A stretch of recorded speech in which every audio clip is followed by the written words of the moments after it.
മാനസികാരോഗ്യ രംഗത്ത് വന്നിട്ട് ഇപ്പോൾ ഏതാണ്ട് 35-40 വർഷമായി. ഞാനൊക്കെ ഈ രംഗത്ത് വരുന്ന കാലത്ത്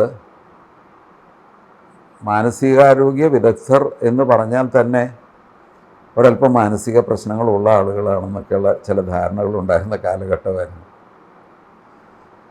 ഇതുപോലെ മനസ്സിൻ്റെ താളം തെറ്റിയ ആളുകളെ കണ്ട് സൈക്യാട്രിസ്റ്റിനും ഒരല്പം മാനസികാരോഗ്യ തകർച്ചയൊക്കെ ഉണ്ടാവും എന്നുള്ളൊരു വിചാരം ഉണ്ടായിരുന്നു. കാലം മാറി.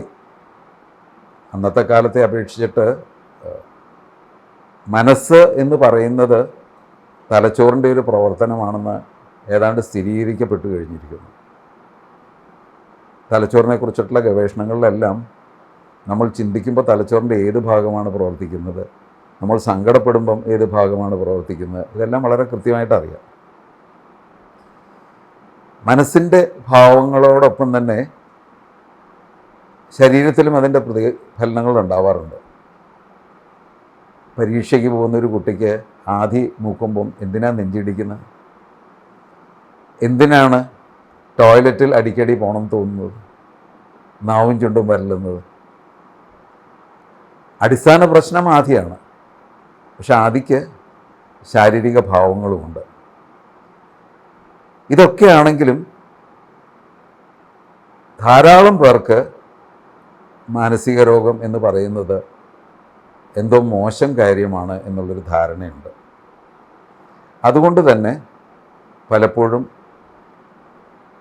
നേരത്തെ തക്ക സമയത്ത് ഒരു പ്രതിവിധി തേടി വിദഗ്ധരെ കാണാറില്ല. ഒരു സംഭവം ഞാൻ ഓർക്കുകയാണ്. ഒരു വ്യക്തി മദ്യത്തിന് വല്ലാതെ അടിമപ്പെട്ട പ്രശ്നത്തിലൊക്കെ ആയി കഴിഞ്ഞപ്പോഴാണ് ഇദ്ദേഹത്തിന് ഒരു മെഡിക്കൽ പരിശോധനയ്ക്കായിട്ട് ആശുപത്രി കൊണ്ടുവരുന്നത്. അമിത മദ്യപാനത്തിൽ മെഡിക്കൽ പരിശോധനയുടെ ഭാഗമായി തന്നെ ആധുനിക ആശുപത്രികളിലെല്ലാം ഒരു സൈക്യാട്രിക് കൺസൾട്ടേഷൻ വരാറുണ്ട്. ഈ സൈക്യാട്രിക് കൺസൾട്ടേഷൻ നടത്തിയപ്പം മനസ്സിലായിട്ടുള്ളൊരു കാര്യം, ഈ വ്യക്തി യഥാർത്ഥത്തിൽ വിഷാദരോഗത്തിന് അടിമപ്പെട്ടയാളാണ് എന്നുള്ളതാണ്. ഒരു വർഷം മുമ്പ് ഇയാൾ വിഷാദത്തിന് അടിമപ്പെട്ടു.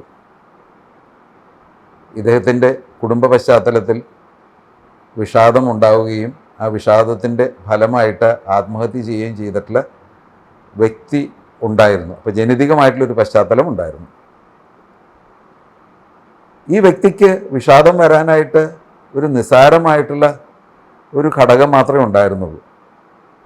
പക്ഷെ അയാൾക്ക് ജീവിതത്തിൽ സന്തോഷമില്ലാതെയായി. അതുവരെ അയാൾക്ക് സന്തോഷം നൽകിയിരുന്ന ഒരു പ്രവൃത്തിയും അയാൾക്ക് സന്തോഷം നൽകാതെയായി. വല്ലാത്ത തളർച്ച, ജോലിയിലെല്ലാം പരാജയം, പഴയതുപോലെ അതിൽ ശ്രദ്ധ പതിപ്പിക്കാൻ പറ്റുന്നില്ല, ഉറക്കമില്ല, വല്ലാത്ത വിഷമം. ഇതെല്ലാം ഭാര്യയോട് പറഞ്ഞു, അടുത്ത ബന്ധുക്കളോട് പറഞ്ഞു. നോക്കുമ്പോൾ ഇയാൾക്കൊരു സങ്കടം, എന്തിനാണൊരു വിദഗ്ധനെ കാണുക എന്നുള്ളൊരു അഭിപ്രായമായിരുന്നു. അവർ ആരാധനാലയങ്ങളിൽ പോയി പ്രാർത്ഥിക്കാൻ പറഞ്ഞു, ധ്യാനത്തിന് പോകാൻ പറഞ്ഞു. പലതും അയാൾ പരീക്ഷിച്ചു. കാരണം അയാളുടേതായിട്ടുള്ള വിഷമം അറിയാം. അയാളുടെ മനസ്സ് മുഴുവൻ വല്ലാത്ത സങ്കടത്തിലാണ്. അയാൾക്ക് പോലും എന്തുകൊണ്ട് എന്ന് മനസ്സിലാക്കാൻ പറ്റാത്തൊരവസ്ഥയിലാണ്. ഒടുവിൽ ഒരു ചങ്ങാതി പറഞ്ഞു, താനൊരു കാര്യം ചെയ്യാം, ഞാൻ എന്നും ബാറിൽ പോകുന്നുണ്ട്, എൻ്റെ കൂടെ വായും, നമുക്കൊരു 2-3 പെഗ് അടിക്കാം, നല്ല ആശ്വാസം കിട്ടും. ദുഃഖങ്ങൾക്ക് അവധി കൊടുക്കാൻ വേണ്ടിയിട്ട്, അല്ലെങ്കിൽ മനസ്സിലെ വിഷാദത്തിന് അവധി കൊടുക്കാൻ വേണ്ടിയിട്ട് അയാൾ ഈ ചങ്ങാതിയുടെ ബാറിൽ പോയി 2 പെഗ് അടിച്ചു. നല്ല സുഖം. പക്ഷെ നേരം വെളുക്കുമ്പം അയാൾ വീണ്ടും പഴയ മട്ട്. ചങ്ങാതി ഇല്ലാതെ വീണ്ടും വൈകിട്ട് ബാറിൽ പോകാൻ തുടങ്ങി.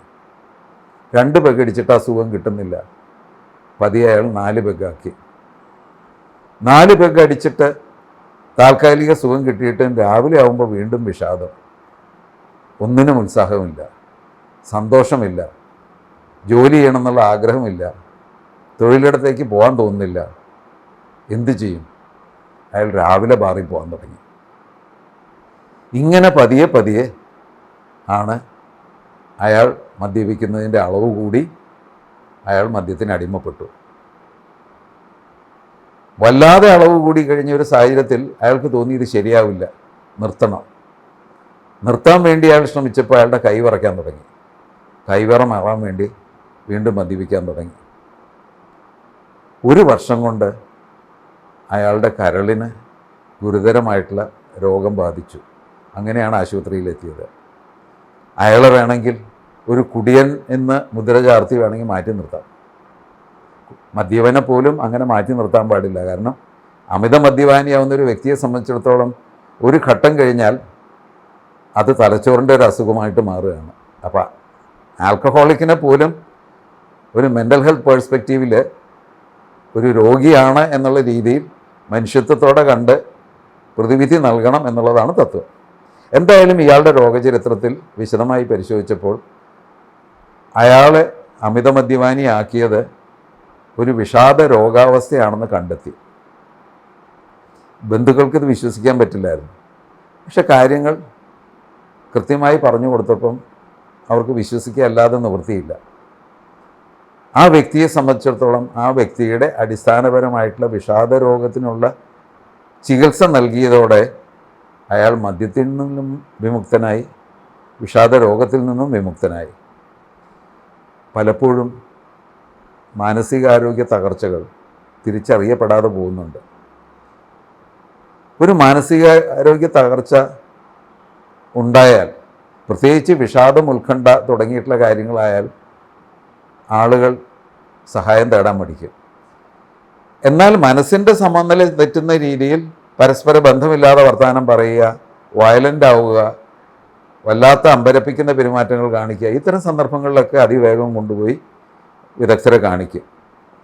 എന്നാൽ വിഷാദത്തിലും ഉത്കണ്ഠാരോഗങ്ങളിലുമൊക്കെ ആളുകൾക്ക് വൈമനസ്യമാണ്. ഇതിനിപ്പോൾ ഒരു വിദഗ്ധനെ കാണിക്കേണ്ട കാര്യമുണ്ടോ എന്നുള്ള ഒരു നിലപാടിലേക്ക് പോകും. എന്തുകൊണ്ടാണിത്? പലർക്കും മനസ്സിന് രോഗമുണ്ട് എന്ന് സമ്മതിക്കുന്നത് ഒരു നാണക്കേടാണ്. എനിക്ക് വിഷാദമുണ്ട് എന്ന് പറയുന്നത് മറ്റുള്ളവർ കേട്ട് കഴിഞ്ഞാൽ എന്നെ മനോരോഗിയായി മുദ്ര കുത്തും, ഞാനൊരു തൻ്റെ ഇടമില്ലാത്തവനാണ് എന്നുള്ള രീതിയിൽ അവർ കണക്കാക്കും എന്നുള്ള വിചാരത്തിൽ പലരും മറച്ചു വയ്ക്കുകയാണ് ചെയ്യുന്നത്. പ്രശസ്ത നടിയായിട്ടുള്ള ദീപിക പടുക്കോണയ്ക്ക് എനിക്ക് വിഷാദരോഗം ഉണ്ടായി എന്ന് പറയാനുള്ള തൻ്റെ ഇടമുണ്ടെങ്കിൽ നമ്മുടെ സാധാരണ വ്യക്തികൾക്ക് എന്തുകൊണ്ട് പറഞ്ഞുകൂടാ? സഹായം തേടിക്കൂടാ? തെറ്റിദ്ധാരണകൾ ധാരാളമുണ്ട്. ഞാൻ മനോരോഗിയാണ്, അല്ലെങ്കിൽ മനസ്സിന് രോഗമുണ്ട്, മനസ്സിനൊരു വിഷാദാവസ്ഥ വന്നു, മനസ്സിനൊരു ആകുലത വന്നു എന്നൊക്കെ പറഞ്ഞു കഴിഞ്ഞാൽ എന്നെ വട്ടനെന്ന് വിളിക്കും, ഭ്രാന്തനെന്ന് വിളിക്കും എന്നുള്ള തെറ്റിദ്ധാരണകൾ. മറ്റേത് ശാരീരിക രോഗവും പോലെ തന്നെയാണ് മനസ്സിൻ്റെ രോഗവും. മനസ്സിന് ആരോഗ്യമില്ലെങ്കിൽ പിന്നെ ശരീരത്തിന് ആരോഗ്യമുണ്ടോ? കടുത്ത വിഷാദത്തിനോ അല്ലെങ്കിൽ ആധിക്യമോ പെടുന്ന ഒരാളെ സംബന്ധിച്ചിടത്തോളം അയാൾക്ക് എന്തെല്ലാം തരം ശാരീരിക രോഗങ്ങൾ വരാം. അയാൾക്ക് ഹൃദ്രോഗം വരാം. ഏറ്റവും വലിയ റിസ്ക് ഫാക്ടറാണ് മെൻ്റൽ ഹെൽത്ത് ഇഷ്യൂസ്. അതുമല്ലെങ്കിൽ ശരീരത്തിൻ്റെ തന്നെ പ്രതിരോധ ശക്തി തകർന്ന് അയാൾക്ക് ക്യാൻസർ വരാം. ധാരാളം ശാരീരിക രോഗബന്ധങ്ങളും മനസ്സിൻ്റെ അവസ്ഥകളുമായിട്ട് വലിയ വലിയ ബന്ധമുണ്ട്. മനസ്സിന് സ്വാസ്ഥ്യമുള്ള ഒരാളെ സംബന്ധിച്ചിടത്തോളം അയാൾ ഒത്തിരി ശാരീരിക രോഗാവസ്ഥകളിൽ നിന്നും സംരക്ഷിതനാണ്. പക്ഷെ ഇതാരും മനസ്സിലാക്കാറില്ല. ഇതൊരു നാണക്കേടായിട്ട് വിചാരിക്കും. അതുപോലെ തന്നെ ഞാനൊരു വിദഗ്ധനെ കണ്ടു കഴിഞ്ഞാൽ ഉടനെ എന്നെ ഉറക്കി കിടത്തുന്ന കുറേ ഗുളികകൾ തരും എന്നുള്ള വിചാരമുണ്ട് പലർക്കും.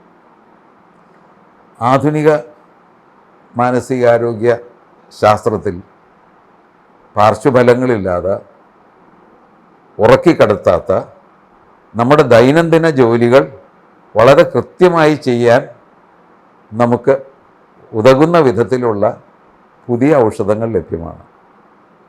പക്ഷെ എന്നിരുന്നാലും പണ്ട് മുതലേയുള്ള ഈ ദുഷ്പേര് ഇപ്പോഴും തുടരുകയാണ്. മരുന്ന് കഴിച്ചാൽ പിന്നെ ഉറങ്ങിപ്പോകും, സോംബി പോലെയാവും, ആളുകൾ കണ്ടു കഴിഞ്ഞാൽ ഒരു ഉറക്കം തൂങ്ങി എന്ന് വിളിക്കും. സത്യത്തിൽ അങ്ങനെയൊന്നുമില്ല. മറ്റൊരു തെറ്റിദ്ധാരണ, മാനസിക രോഗ പ്രശ്നമുണ്ട് എന്ന് പറഞ്ഞു കഴിഞ്ഞാൽ ഉടനെ ഡോക്ടർമാർ ഷോക്ക് തരും. അബദ്ധമാണ്. ഷോക്ക് ചികിത്സ എന്ന് പറഞ്ഞാൽ അതില്ലെങ്കിൽ ഇലക്ട്രോ കൺവൾസീവ് തെറപ്പി അല്ലെങ്കിൽ കൺവൾസീവ് തെറപ്പി എന്ന് പറയുന്ന ചികിത്സാ സങ്കേതം എപ്പോഴെല്ലാം പ്രയോഗിക്കണം എന്നുള്ളതിന് കൃത്യമായിട്ടുള്ള മാർഗനിർദ്ദേശങ്ങളുണ്ട്. ആത്മഹത്യയിലേക്ക് പോകാനിടയുള്ള കടുത്ത വിഷാദ രോഗാവസ്ഥകളിൽ കൺവൾസീവ് തെറപ്പി വേണ്ടി വരും. ഔഷധങ്ങൾക്കൊരു ചെറിയ പ്രശ്നമുണ്ട്. ഔഷധങ്ങളുടെ ഫലം അത് അനുഭവപ്പെടണമെങ്കിൽ ചിലപ്പോൾ 3 ആഴ്ചയോ 4 ആഴ്ചയോ കാലതാമസം എടുത്തു എന്ന് വരാം.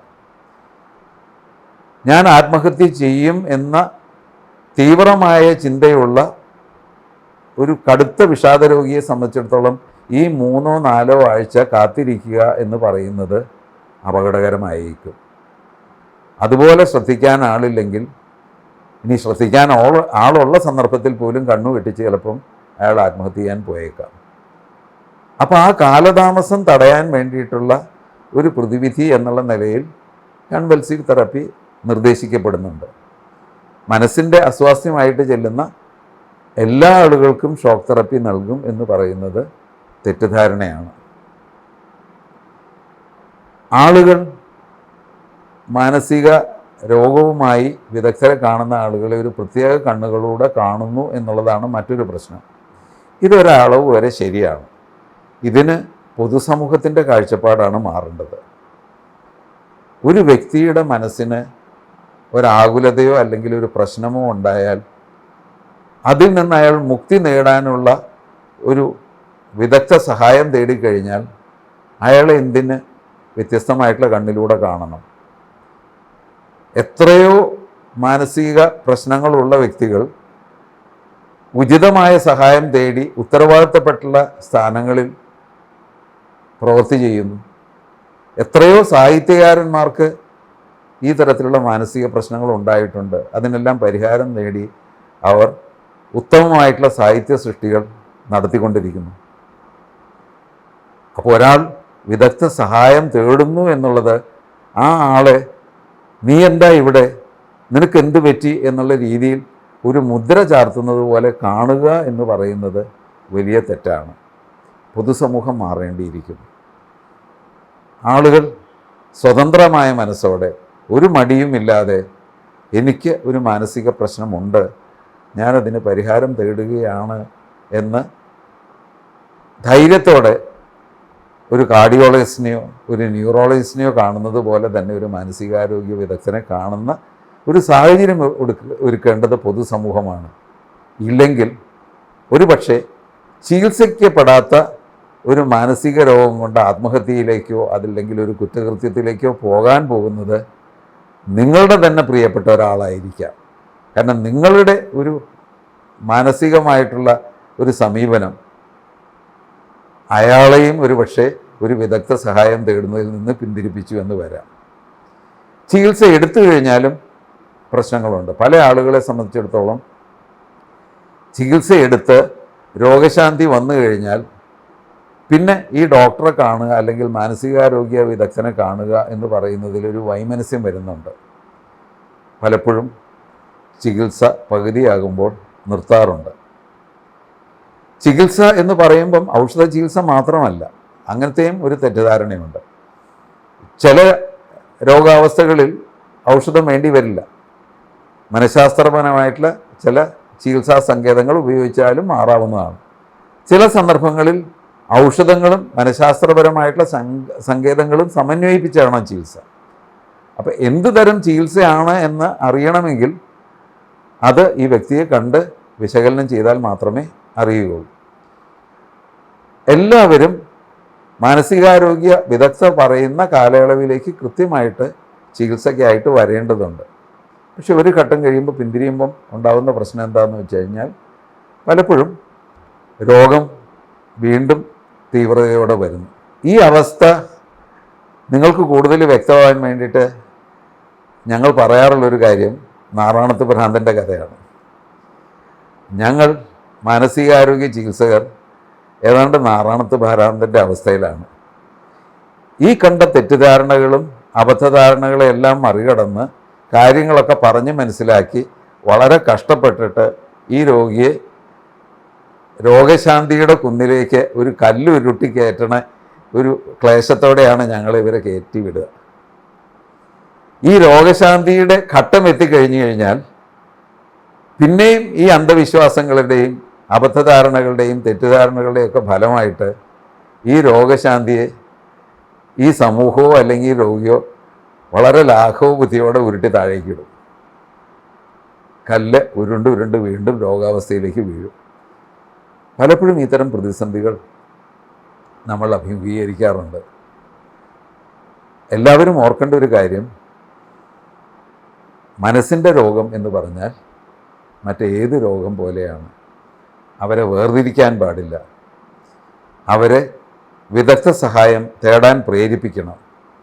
അതൊരു നാണക്കേടല്ല എന്നവരെ ബോധ്യപ്പെടുത്തണം. ആ തരത്തിൽ അവർക്കൊരു തോന്നലുണ്ടാകാത്ത രീതിയിൽ സമൂഹം ഇടപെടണം. എന്നാൽ മാത്രമേ നമ്മുടെ സമൂഹത്തിൻ്റെ പൊതുവിലുള്ള മാനസികാരോഗ്യം മെച്ചപ്പെടുകയുള്ളൂ.